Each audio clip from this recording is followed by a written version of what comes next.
This is the multiple award-winning Garden DC podcast, the podcast about everything gardening in the Washington, D.C. and Mid-Atlantic region. I'm your host, Kathy Jentz. I'm the editor of Washington Gardener magazine. Our content is aimed at gardening enthusiasts, people who grow everything, from edibles to ornamentals, natives to exotics. If it grows in our area, that's what we talk about. Welcome to episode 221 of the Garden DC podcast. In this episode, we share our favorite gardening products and gift ideas for gardeners.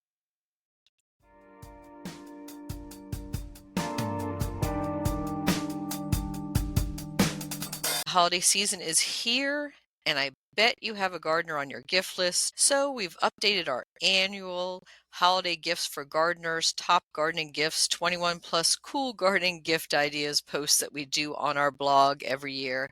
And so I thought I'd share it in this special Garden DC podcast episode. These are the products that I use almost every day in the garden. They are tried and true work tools that make my garden grow. They save my back from breaking and generally make life a little easier. You could buy a few for others, but also don't. For disclosure, some of these items were sent to me free to trial, but I've gone on to repurchase many of them for myself as well as for gifts for other gardeners. The gift ideas here that I'm going to share on this episode and that are linked on our blog post are linked to our Amazon affiliate account. That means if you click on them and order any, Washington Gardener magazine gets a few pennies added to the account for the referral, but it doesn't increase or affect the price you pay at all. Our full Amazon storefront is at amazon.com/shop/WDC Gardener, and we'll share that link in our show notes and, of course, to the blog post that I am sharing from. So the first garden tool or helping item that I want to share with you all is Dram's lightweight, high-grade plastic watering can.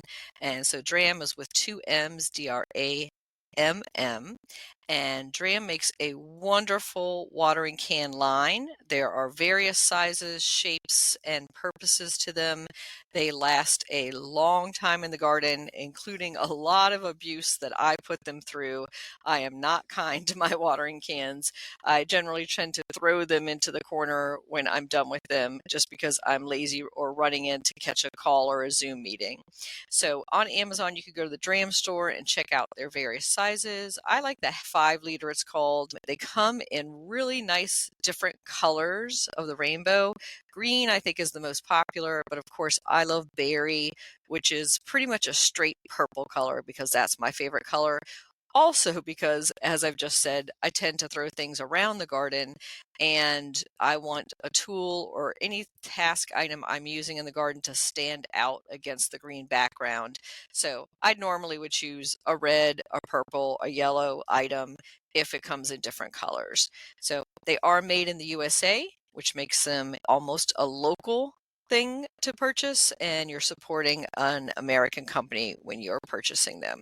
So I highly recommend those Dram products, and we'll get to another one later in this episode. Next is Gardener Supplies Company's Madison Rain Barrel. So when I originally purchased a rain barrel from Gardener Supply, I did it directly from their catalog, but you can do so through their Amazon store as well. And the Madison model looks like a kind of a column, like a white column. So if it's put up against your house and you have a white house, it just kind of blends in. So that's great for that. It also comes in black for better blending in up against a shed or your house or anything. And it has kind of a rectangular shape as opposed to the classic round shape. But also, if you go to the page, you'll see other Gardener Supply rain barrels, and one is on a wooden rain barrel stand. And you might want to think about when you are buying a rain barrel, where you're going to place it, that you want to elevate it a little bit. So either up on bricks or cinder blocks. But Gardener Supply also sells a wooden rain barrel stand that holds up to 750 pounds, and that's super important, of course, because when that rain barrel is full, it is heavy. but having it elevated up a little bit helps you to get that rainwater flowing out of the barrel. And I'm sharing for those who can watch me on the Spotify app. I'm sharing my screen and I'm sharing Gardener Supplies Company's page because they have a lot of other great gardening products and they are gardeners themselves. It's an employee owned company and I'm scrolling down just to show a few of them. Many of them I have used and ordered over the years. So I'm going to go back to our list of great garden products and gift ideas and jump next to foxgloves. So this one is a nice glove to gift yourself as well as everybody on your list. So I'm showing on the screen the grip gardening gloves. They go over your wrist a little bit longer than your typical gardening gloves. They do have longer gloves and special task gloves like rose gloves and that sort of thing in the foxgloves collection. But I love this kind of gauntlet in between size. So it keeps your wrist warm. And if your jacket or shirt rides up, it gives you some protection too there. And of course, foxgloves are available in several colors, and I always go for lavender for myself, but I think the fuchsia pink is also super popular, as well as kind of a lime green, spring green color. They're made out of a really soft supplex nylon material that feels cottony. It's tough and resilient. They look like dress gloves, but they are really actually workhorses. And I go through gloves like tissues in the garden. I have so many left gloves. I don't know about the rest of you, but I go through my right-handed gloves really easily. And I still have the original foxglove pair that I bought years ago. So that tells you how tough and hardworking they are. And Foxgloves Company is again woman owned and based in the US. So a good buy local choice. They are unisex and they are true to size. I wear a large because I have fairly long fingers, but if I was a man with long fingers, I would go for the extra large. I forgot to say that they are washable. They are water resistant, but you know, when you're sticking your hands in really muddy soil, you will want to knock off that extra soil and dirt and then throw them in the washer and they come out just fine after that. Whereas a lot of other gardening gloves don't really do that for me. And again, I usually bust through the forefinger and thumb of most of my right garden gloves, but I haven't yet for these. So check out foxgloves, treat yourself if you haven't already. Tried on a pair just to try them on, use them in the garden for a little bit and think about maybe somebody else on your list who might want to enjoy this little luxury in their life. So next wearable item on our list is the Slogger's Garden Clogs. So many people who know me personally know I'm a huge fan of Crocs. I love Crocs, so wear Crocs all the time. But one of the garden shoes I depend on the most are these slip-on sloggers because they're a little bit thicker than Crocs. Of course, they're closed in the front where a lot of Crocs are open. They're just as comfortable. They're just as easy to hose down and clean and then just throw in a corner. And then when you want to wear them, just pull them out again. I love the kiwi color. See, I'm going against type. I'm not picking the purple this time. So I like the kiwi green. It has a black sole. That's a really fun one. Again, they're pretty true to size. If you're a half size up, so I'm 8.5, so I go with a 9. They are very comfortable, and I am very picky about shoes. Again, it's made in the USA product, and so you're supporting a local company.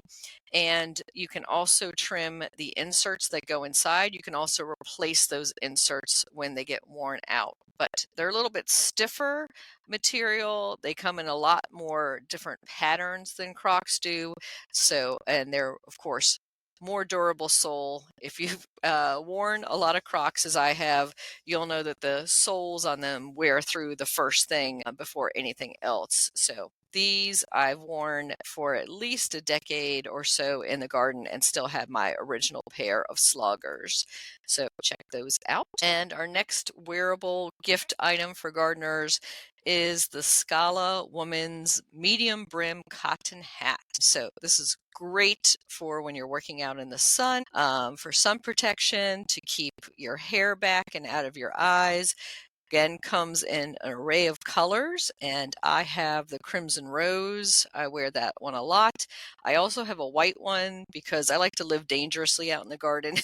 And um, they are washable, which is great about them. And you can roll them up, and they're pretty packable and easy, and they look good. That's the great thing about them, is they don't look like it's your garden hat. You would just think it's a nice little sun hat. And they have an inner drawstring around your temple and forehead, and then it secures in the back. So if you do find the hats to be a little bit large, or if it's flying off in the wind or something, you can just tighten that a little bit. I buy the medium. I kind of have a small size-ish head, so I would say. So I would say medium is good for most women. The other thing I like is that the brim can be turned up or turned down. Of course, looks nicer when the brim is turned up all the way around. There is an inner sweatband if you are sweating profusely in the sun, and it does offer some UPF protection. So you can, as I said, fold it over or kind of roll it up for packing, and it is, again, easy to hand wash, has that inner drawstring. And I was going to scroll down to show some of the hat sizing for those who are able to see the video I am sharing. So it goes all the way up to a triple X large. Wow. So it really does go, but you can measure your head and figure those sizing tips out. And I do notice that the Scala line of sun hats or garden hats is sold in a lot of public gardens that I visit. And that's actually where I picked up my crimson rose one. Was out at a public garden once, and I had either lost or forgotten my hat somewhere. And so I grabbed this new one, and I was happy for the excuse to buy another Scala hat. I think if I was to buy another one now, I'm going to probably invest in the olive one, because I think that would go with a lot of khaki and other outfits. But once you buy one Scala hat, you're going to buy more. You're going to start collecting them. So let's go on to some more useful garden tools, and bringing up the garden kneeler pad. This one is by In Sassy, like IN, the capital S, Sassy. It's used for gardening mainly, but it has so many other uses that I find. So you can use it obviously for giving a baby a bath, or your pets a bath in the bathtub, for scrubbing the bathtub. I'll sometimes bring my garden kneeler pad in, so that's more gentle on my knees. You can use it as a supplement in your yoga or exercise routine. And of course, if you want to kneel outside and sit down for any reason, it's a nice surface to sit down on. Of course, I'm mainly using it in the garden when I'm kneeling down and weeding or harvesting. I like this one because it is extra thick. I've seen a lot of thinner garden pads. I have several thin dollar store garden pads that I'll usually stack 2 or 3 together to get the same thickness as this one if I'm letting my interns or somebody else borrow my garden kneeler pad. My favorite one, then I'll stack up some of the thinner ones, but I recommend buying a thicker one in the first place, and they are super durable. The other thing that I use my garden kneeler pad for is kind of as a broom, and I had another gardener, he was a master gardener, come along and catch me doing it, and he was amazed, and he said, that's one idea I never thought of, which is after I'm done potting up something, say on my back steps, and there's a little bit of trash around from the dirt that's fallen out of the pot, or some extra leaves have come out, or I've pruned off some of the spent blooms, and those are laying on the steps, I just use the kneeling pad kind of just to brush everything like a broom to the side, and it actually works pretty well for that purpose. So of course, gardening pads come in several different colors. Here it's offered in a bright green and a blue color. I would get the purple the next time I order, but of course, up to you what you want to do. And they do come in different lengths and sizes: large, extra large, and XX large. And of course, the largest and thickest is the one I recommend, which is the 1.5 inch thickness. So check that one out. Treat yourself especially to a garden kneeler, even if it's, the dollar store kind and or a rolled up newspaper, just to protect the health of your knees. So going on to one of my favorite garden tools to use, and this is the Corona Long Straight Snip. And this is from Corona Tools based in California. And the snip is just a little snip pruner, a long narrow tip to it. It is a fully heat treated steel blade and it has a little leather snap closure. I find a lot of times the closures will break on these things, but the leather one has lasted pretty well for me. I'm going to scroll down and show some of the uses on our screen for the snips. Of course, deadheading and harvesting is one of the top uses for just having a little pair of snips in your pocket. The tip of it is not so pointy that it will poke through your pockets.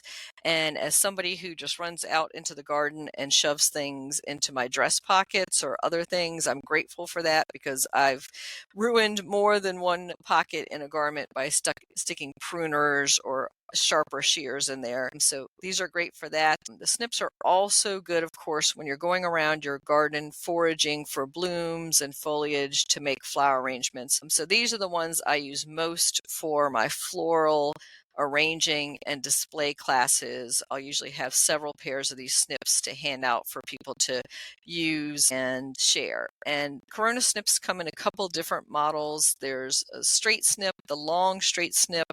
There's kind of a curved tip one, but I tend to go with the classic one. So I will now share my, I think it's going to say, absolute favorite gardening tool. And I was gardening for a few years in my garden plot before I got this, and it was backbreaking work. And I can say it changed things almost overnight for me when I started using this. And this is the Cobra Head Original Weeder. You've probably heard me, if you've been listening to the podcast, talk about Cobra Head before. It's a cultivator.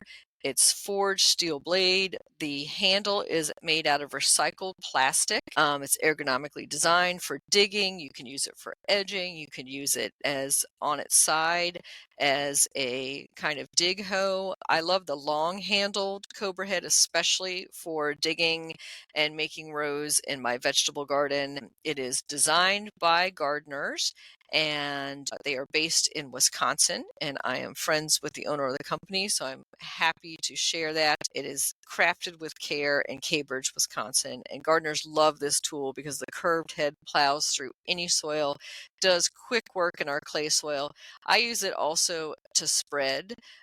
So if I lay down some mulch or something, I will tilt the long-handled Cobra Head on its side and use it as a spreader as much as I use it as a weeder or digging tool. So I'm scrolling down to some of the product information, but I do want to share that it is based on a old tool design with long tines, but he made it down to just the one single tine, and it is perfect, almost like using an extension of your fingers or your hands for digging. So try it out. I think you'll enjoy using it. What I love about it also is that the steel shank goes all the way through to the bottom of the handle. So you don't have to worry about it breaking off where it goes into the handle. So I don't know about you, but I've had so many weeding tools and other garden tools that either the wooden handle rotted or that it broke off where it's inserted into the base of the tool into the handle. And then you're like left literally with the tool handle in your hand and the tool head, the hoe or rake or whatever it is, stuck still in the ground. And that's never a fun experience. So let's talk next about O'Keeffe's Working Hand Hand Cream. So this I consider a garden tool. I discovered it a few years ago. It was recommended to me by a gardening friend. I was complaining about dried hands, and all my life I had not had to deal with dry hands. I have fairly oily skin, so I wasn't really dealing with it. And then one winter, my hands were just so dry and chapped, and I was using various hand creams and things, and I was like, you know, these are working okay, but at 5 minutes later, dry again. But I have to say, O'Keeffe's Working Hands really does a job. I don't know what's in there, but it is magic. You'll find it at a lot of hardware stores at the counter. And so, those guys who are working really hard with their hands and not wearing gloves a lot of times, and I usually wear gloves most of the time, but if you're not wearing gloves a lot, this tool will really help you. So it creates a protective layer between you and the elements. It's unscented, it's not greasy, it goes in pretty well right away after you spread it on your hands. It's great for heels as well. So if you have dry, rough feet, I highly recommend it for that. I think they do have a separate feet formula, but of course, working hands could be used on rough elbows, knees, and feet as well. And they have some different formulations that they sell. I have given this as a gift. They have a couple different gift pack versions of it to some gardeners on my list, and as stocking stuffers for other people who weren't even gardeners, who just do a lot of work outside. And they asked me, when am I going to get it again? So I definitely recommend it. There's a reason it's the number one hand cream in America. And if you haven't tried it out, I would just get maybe the little sample version and try it out for yourself and see how it does for you. All right. So next in my list of great garden gifts and tools is the Alaska Fish Fertilizer. So this is one of the first fertilizers I used in the garden. This brand is Lily Miller, and it is great for all indoor and outdoor plants. Although I must say, I very rarely use it on an indoor plant because of the fishy smell to it.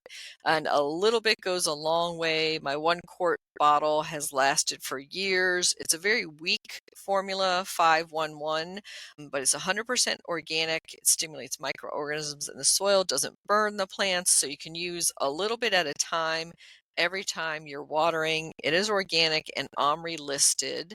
Alaska Fish Fertilizer is a byproduct of our fish industries.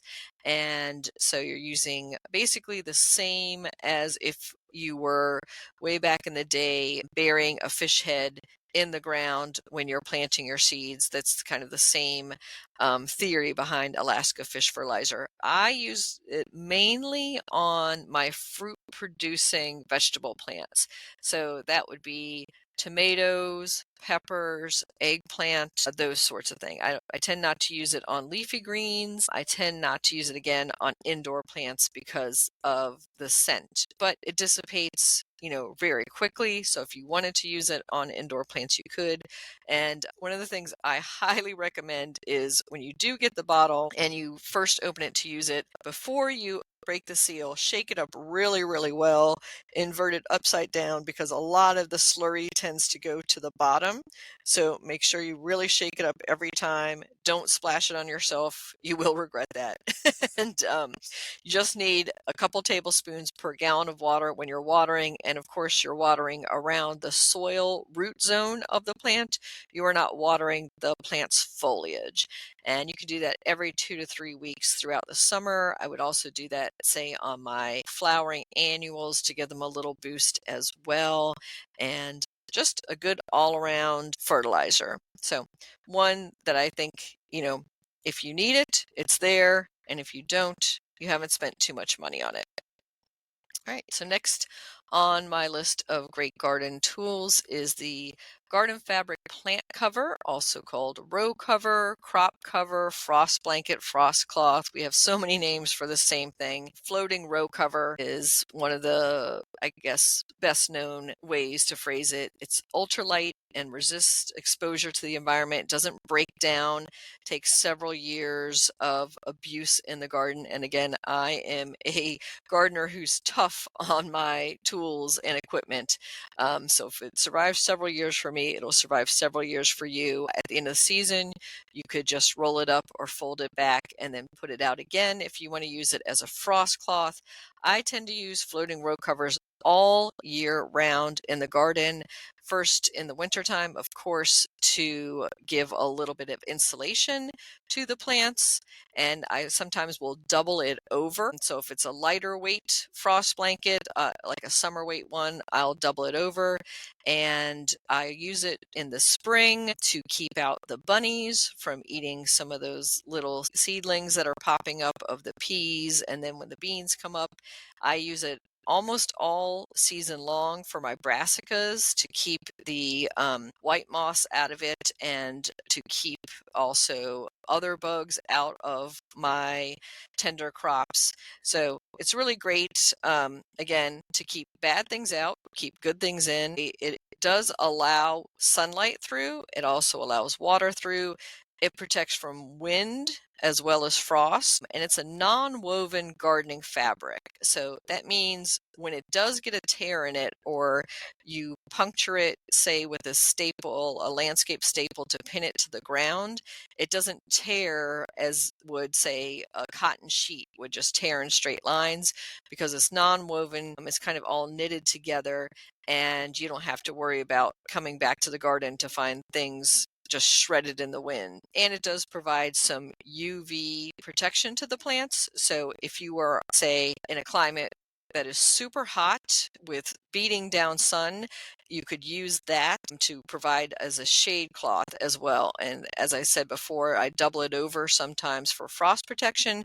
You could, of course, double it over for shade protection, and it keeps birds, other animals, insects out. So just a great all-around tool. Makes my plot look like a bunch of ghosts are living in there, but still a necessity in the vegetable garden. So I mentioned Dram before for its watering cans, but I especially wanted to share the Dram One Touch Rain Wand. So this is an extension to your hose that you screw in at the end of the hose, and it's a couple feet. Some of them are 16 inches, some of them are 2 feet long. The one I'm linking to is just 16 by 1 by 1. It's made out of aluminum, zinc, and brass, and it has a kind of a rain shower head to it, and that's why it's called the rain wand. And the one touch is referring to the handle, which you just use your thumb to flip up the lever on and flip back down. So you're not having to constantly compress a button like you do on other watering tools, or you're not having to put your thumb over that open end of the hose to make a gentler spray. This is great for drenching seedlings, also for reaching up into hanging baskets, so it extends your reach a bit. And again, with the rain wand, which is breaking up the heavy water stream and making it a gentle rain-like dripping on there, I'm not too worried, as I am with other hoses and instruments, that I'm going to knock down all my seedlings, or that they're going to be like smushed down to the ground, or some broken foliage or broken flowers that way. So really great for watering quickly, and I would call it a soft watering. So it makes hand watering so much easier. And this is one that a lot of people in the trade, in the horticultural industry, swear by, is the Dram One Touch Rain Wand. So now that we're on the topic of water, the next gardening tool that I was going to share that I use constantly in the garden and sometimes in the home garden is Summit Mosquito Dunks. It also comes in mosquito bits, so broken up little bits formula. And I'm sure if you've listened to the Garden DC podcast for a while, you've heard me talk about mosquito dunks in the past. So of course, you can use a mosquito dunk in any sitting water in your garden to prevent mosquitoes from breeding there. It's non-toxic to all other wildlife, pets, fish, and humans. Doesn't matter if birds drink out of the bird bath that you've put a mosquito dunk or mosquito bits in. So I put some in my rain barrel, because even though my rain barrel has a lid, mosquitoes could still get in there. I put some in the standing water edges and pots around my water garden. I don't need it really inside my water garden, because the fish take care of most of the mosquitoes or insects that way. But if I didn't have fish in my water garden, I would throw a new dunk in there monthly. So it's naturally occurring bacteria that's toxic only to mosquito larvae. So it prevents the mosquito eggs and larvae from forming. It doesn't kill the current generation of mosquitoes. So it's not a mosquito repellent or something. The mosquitoes that currently exist lay their eggs, and they're not going to have a second, third, or continuing generation. So it's great to also put little mosquito bits in your rain gutters and anywhere that holds water, like a pipe or something that you can't clean out or get to. Say you have a downspout or somewhere like that. And again, as I said, it comes in bits, a shakeable bits formula, but also a large card with several of the dunks is great because you can break up a dunk. I find I'll just use a quarter of a dunk in my rain barrel, not the whole thing, and it lasts for about 30 days. So I'll mark on my calendar once a month to replace the mosquito dunks throughout the season. So makes outside so much better when you can cut down on some of that mosquito population. And if you ever have any sitting water in saucers or anywhere else, another great place to put mosquito bits. Also, if you have white flies on your indoor house plants, you can sprinkle a few mosquito bits on the soil surface, and that will help with that problem, or fungus gnats. So next on my list of recommended garden tools and gifts is the original muck boots, scrub boot. So this is when it's really mud season outside, right? So that's usually late winter, early spring in the garden. So there are several different muck boots available. So there's some that are ankle high, there are some that are almost knee high that come up your shin. There are camouflage colors, there's dark colors. Mainly they're in dark green to brown colors, so they're kind of just blending in. And I have one of the fold down ones of the original muck boot, the rubber garden boots that fold down and have a pretty little floral pattern inside them. So they come in a couple different colors in the women's rubber garden boots category. So these keep your feet dry and warm. They are also made in the USA or imported depending on the source. They're 100% neoprene. So they're easy to hose or wash off on the outside when they get caked with mud. Good for any outdoor tasks, especially in that winter time.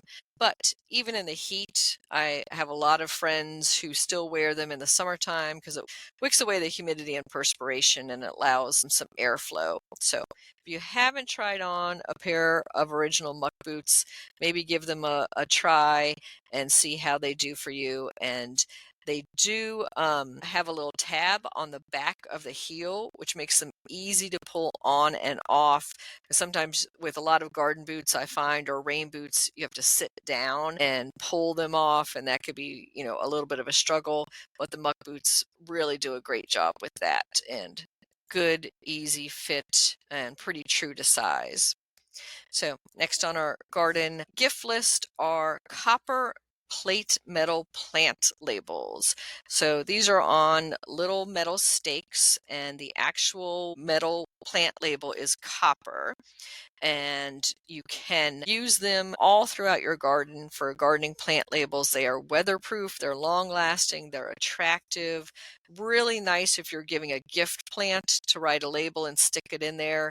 So you can write on them, but what I love about the super thin copper labels, is you can press into them with a pencil, and that allows it to, even in the sun, if it gets a little faded, you're still able to read that label. Because I know, like many gardeners out there, you come along and there's a plant label, yay, but then you try to read it and it has faded to nothing, or it's disappeared over the years. So these are great, long lasting. The sides of them are made out of galvanized steel where the brackets are, and then the prongs that go into the ground or soil are steel. So again, super long lasting. They're not going to rust, goes through all weather, and really makes a nice gift to give a set of these, again, for the gardener in your life or for yourself. So let's talk next about the shrub rake.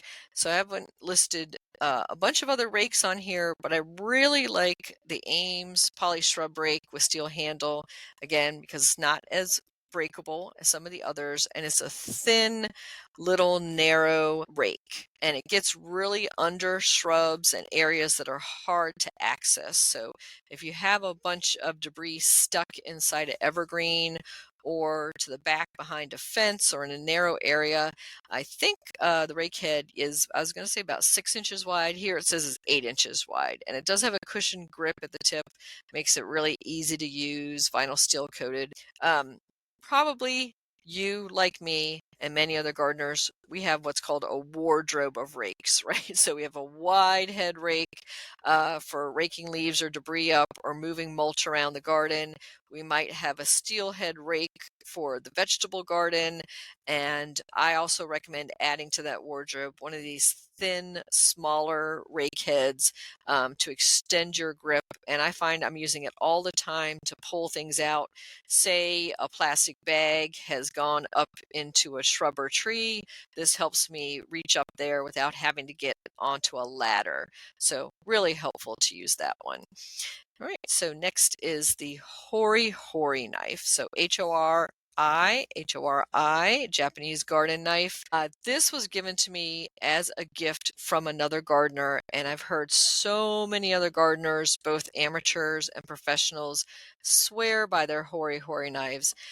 So this one I had to add to the list. Of course, there are many manufacturers and different suppliers of the Hori Hori knife, but I like this general purpose one that's got a sharp stainless steel blade, heavy riveted leather sheath, and that is the most important thing, and it comes with its own whetstone sharpening stone. So again, note the heavy riveted leather sheath. You want to be super careful with this sharp bladed garden tool and make sure you're storing it always back into that sheath.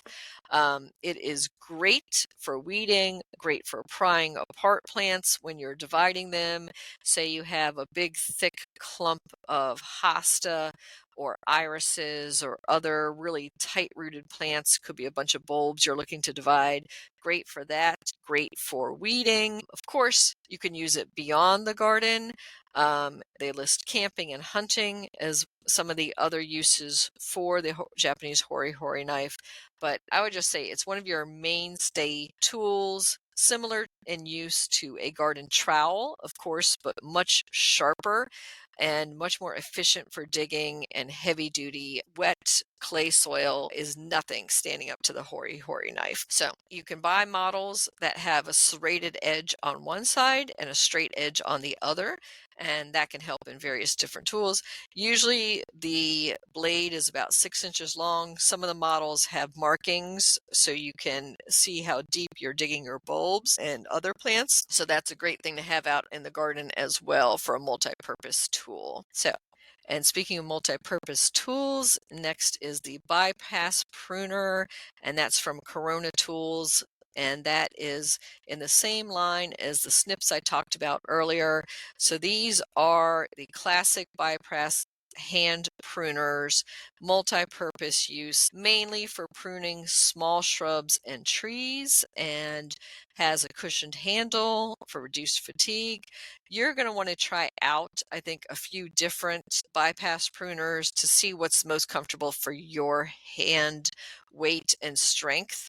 I find this one to be a good universal one. It's got good hand strength and angled pruning head for ergonomic use, but your hand strength could vary. So again, you might want to try out some different models of Corona pruners or different manufacturers entirely. But I'm recommending the Corona ones because of the US owned company and because it's a forged steel blade with a long service life, and it's pretty easy to sharpen, which we'll talk about in a few minutes.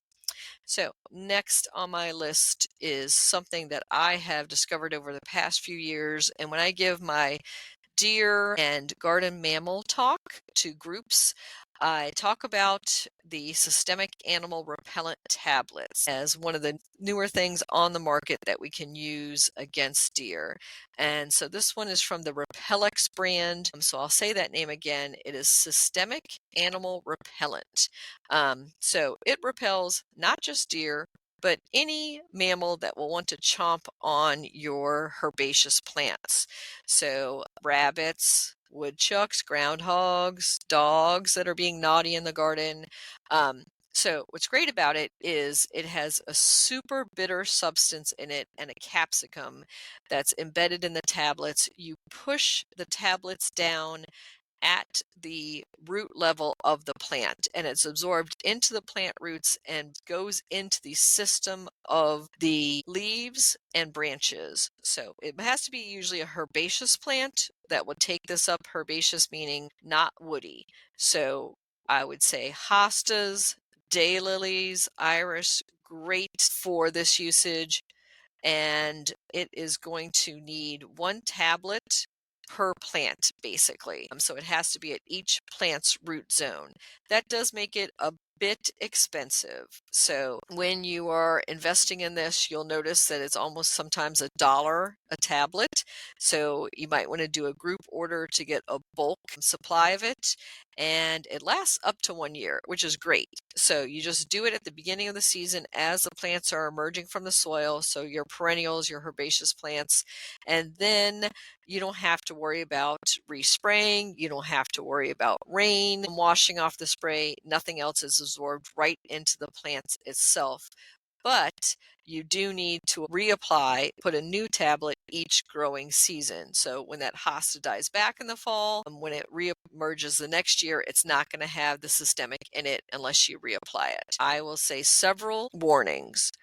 Always wear eye protection, gloves, open the bottle outside, never inside, because it is the most bitter substance. And if you get it on your hands or in your eyes or even in your mouth, you will deeply regret it. It's not going to hurt you, but it will be very unpleasant and you will not like that at all. So again, maybe even put on one of your extra COVID masks that you have laying around. That's always a good idea when you're handling this.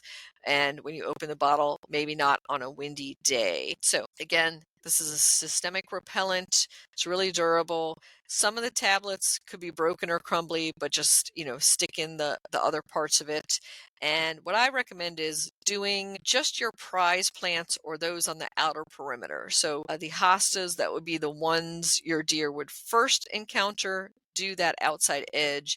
And in general, they'll take a couple bites of those leaves, spit them out, and not come back again.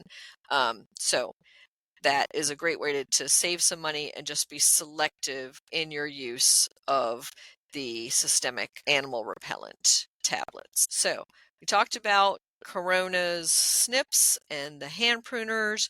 So I want to talk now about the tool blade sharpener that they offer. So if you have a hand pruner, which I think every gardener would, in your pocket, you want to be regularly sharpening it. So the Corona tool blade sharpener makes it super easy. It's fairly inexpensive tool, really great stocking stuffer, ideal for sharpening all straight blades. So this isn't going to be good for your serrated blades, but really nice for any straight bladed tool, including your digging implements. So I'll sometimes use this on a trowel or edge of a shovel to give myself a nice, straight, sharp cutting angle. And if you check out their YouTube channel for Corona Tools, they have like a little how-to and some photos as well of how to do that sharpening with the carbide blade and the non-slip grip. You'll want to do it outside, sitting down on a level surface, just to make sure that you are not cutting yourself when you're doing any sharpening of your tools. And this is a great time of year in the fall and winter to do some tool cleaning and sharpening and sit down and do that. So we're rounding up our list. This is number 21 out of 21, and this is the Centurion portable water mister spray bottle for garden and outdoor. And this is one of the ones I love because it really saves your hand strength. Because if you ever had to mist a lot of plants or spray one whole area and you're just pumping with your hand, eventually your wrist and hand are going to get really tired and achy. So Centurion, who's maker of garden tools, has offered this portable water mister spray bottle. It takes batteries. So that's how it's automatic. You kind of just hit the button and it sprays for you. So you can use it for indoors for cleaning and for other usage, but I find it great for out in the garden. And you can, of course, use it for your ironing too, if you wanted to. But a really great handy use, and again, saves wear and tear on your wrists, especially if you have troubles with arthritis or other issues. Just need to have extra batteries on hand in case the batteries start to die on you. But I find that the battery life is pretty long lasting in these motorized spray bottles. So that was my list of top 21 garden tools and garden gift ideas. But I'm going to throw in one bonus item, and that's the 10X Deer Net. And disclosure is that I have been working with 10X and helping them out with their social media over the last couple years.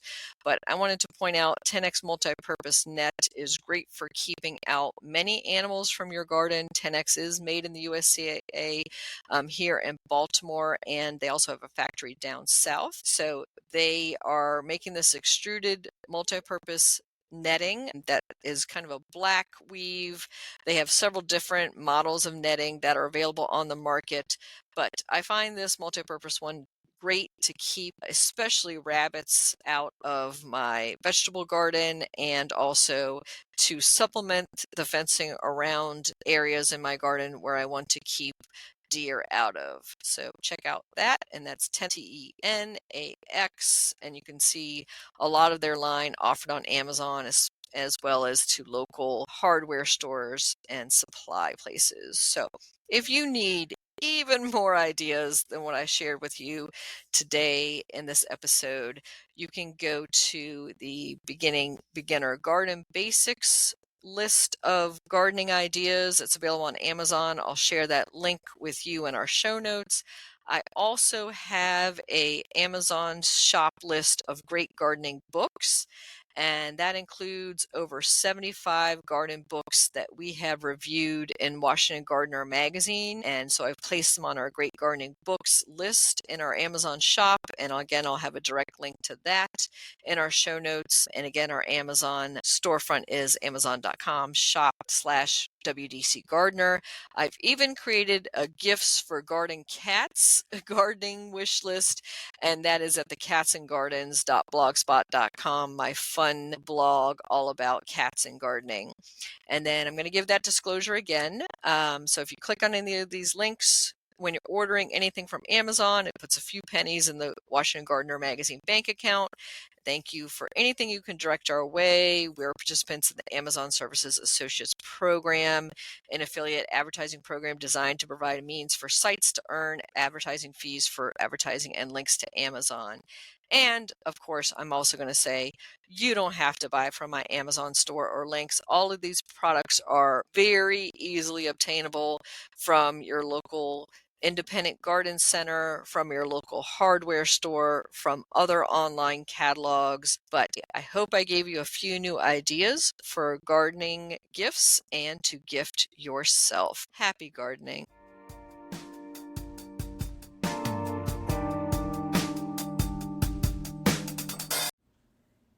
Thank you for listening to Garden DC.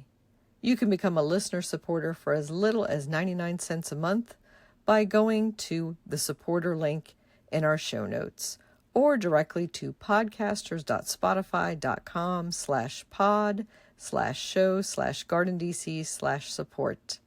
Another way to support this podcast is to subscribe to our monthly digital publication, Washington Gardener Magazine. To do so, go to washingtongardener.com or washingtongardener.blogspot.com. You can find Washington Gardener on social media at WDC Gardener on Twitter or X, Instagram, and Pinterest, and on Facebook at Washington Gardener Magazine. And be sure to leave us a 5-star review on your favorite podcast platform. Please take a minute to share us on social media with #GardenDC so other gardeners can find us too.